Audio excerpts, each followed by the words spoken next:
Hello everyone, welcome to UGC NET Gyan computer science. जैसा कि आपने थंबनेल देखा होगा, हमारा आज 6 डे है। इससे पहले हम 5 डेज़ को कवर कर चुके हैं और हमने 3rd यूनिट स्टार्ट की हुई है।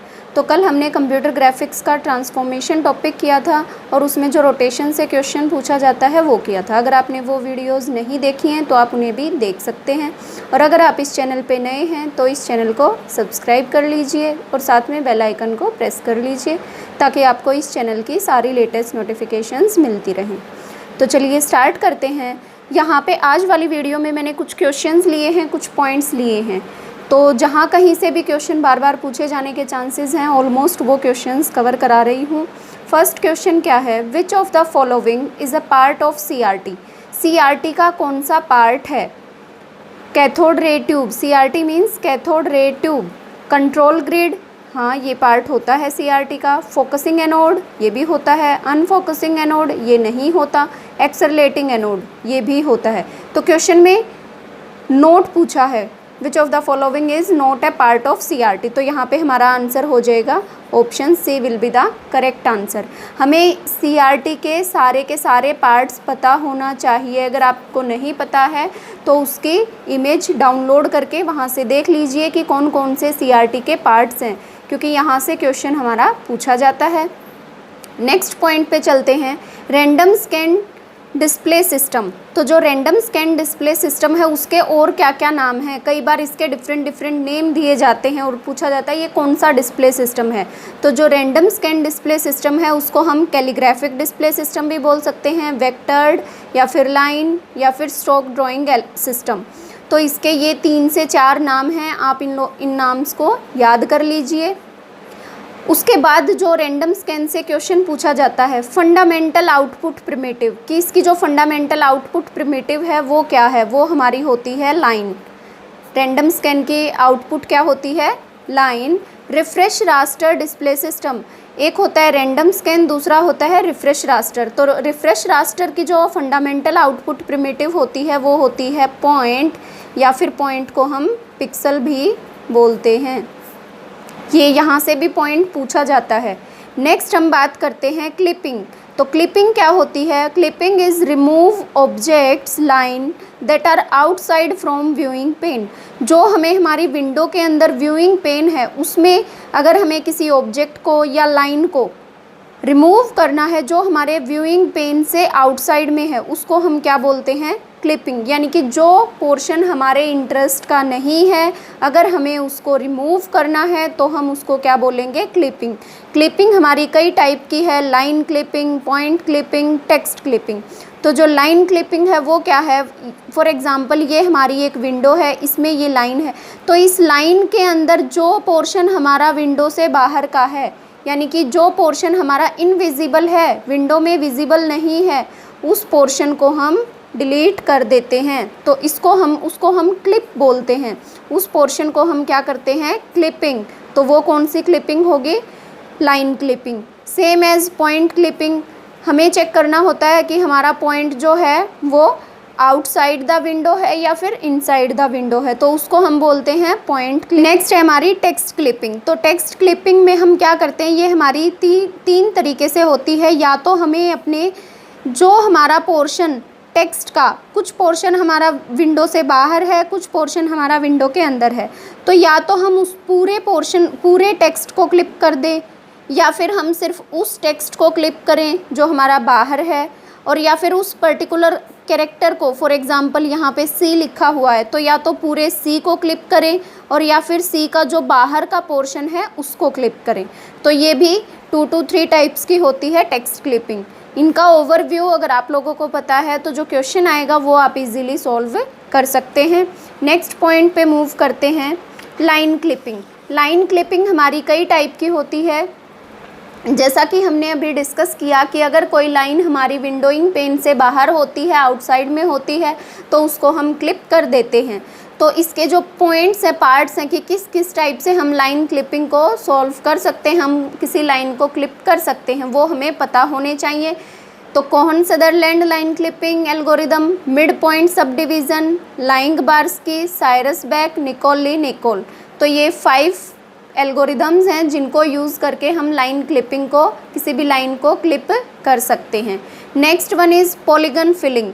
तो पॉलीगन फिलिंग एल्गोरिदम, किसी हमारे पास कोई एक पॉलीगन है तो उसको हमें फिल करना है। फिल करना है किस चीज़ से फिल करना है? कलर से फिल करना है। तो किस किस कलर से हम उसको फिल कर सकते हैं, उसके लिए हमारे पास डिफरेंट एल्गोरिदम हैं। उनमें से जो हमारी इम्पोर्टेंट एल्गोरिदम है वो कौन कौन सी हैं? Boundary fill algorithm, flood fill algorithm, बाकी edge fill algorithm, fence fill algorithm, scan line algorithm. जो क्वेश्चन पूछा जाता है वो ऑलमोस्ट बाउंड्री फिलिंग एल्गोरिदम या फिर फ्लड फिल एल्गोरिदम से पूछा जाता है। तो बाउंड्री फिल एल्गोरिदम और flood fill algorithm. Boundary fill algorithm क्या है? जो भी हमें पॉलीगन फिल करना है उस ऑब्जेक्ट में किसी भी एक पॉइंट को पिक करती है और वहाँ से कलर करना शुरू करती है, और जब तक कलर करती जाती है जब तक बाउंड्री को हिट ना कर ले।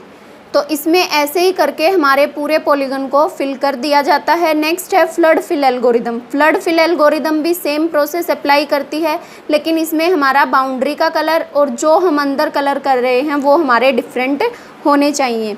अब कई बार टेस्टिंग पूछी जाती है कि हम कौन कौन सी टेस्टिंग को यूज़ करते हैं पॉलीगन फिलिंग के लिए, कि हमारे जो पॉइंट्स हैं पॉलीगन में, हमारे पॉलीगन में कोई पॉइंट पॉलीगन के अंदर है या बाहर है, तो उसको हम कैसे फाइंड करते हैं। तो उसको फाइंड करने के लिए हमारे पास दो टेस्टिंग टेक्निक हैं, ओड इवन मेथड या फिर वाइंडिंग नंबर।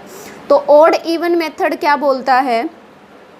हमारा जो भी पॉइंट बाहर है, अगर हमारा पॉइंट कोई अंदर है तो एक पॉइंट बाहर लेंगे और उस लाइन को ड्रॉ कर देंगे।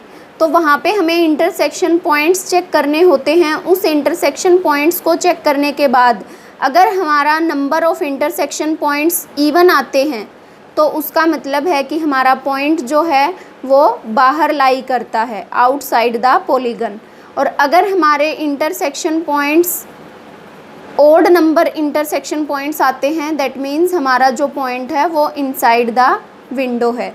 ये तो है ओड इवन मेथड। नेक्स्ट है winding number method. Winding number method क्या है? सेम है कि किसी भी पॉलीगन के अंदर हमें फाइंड करना है कि वो पॉइंट जो है वो बाहर लाई करता है या अंदर लाई करता है। तो उसके लिए हमें वाइंडिंग नंबर निकालना होता है। Winding number top to down अगर हमारा होता है तो वो +1 होता है, और अगर बॉटम टू टॉप होता है तो हमारा वाइंडिंग नंबर -1 होता है। जिस लाइन पे इंटरसेक्टिंग लाइन है जो उस लाइन के लिए हमारा वाइंडिंग नंबर फाइंड करना होता है, बाकी एजेस के लिए हमारा वाइंडिंग नंबर 0 होता है।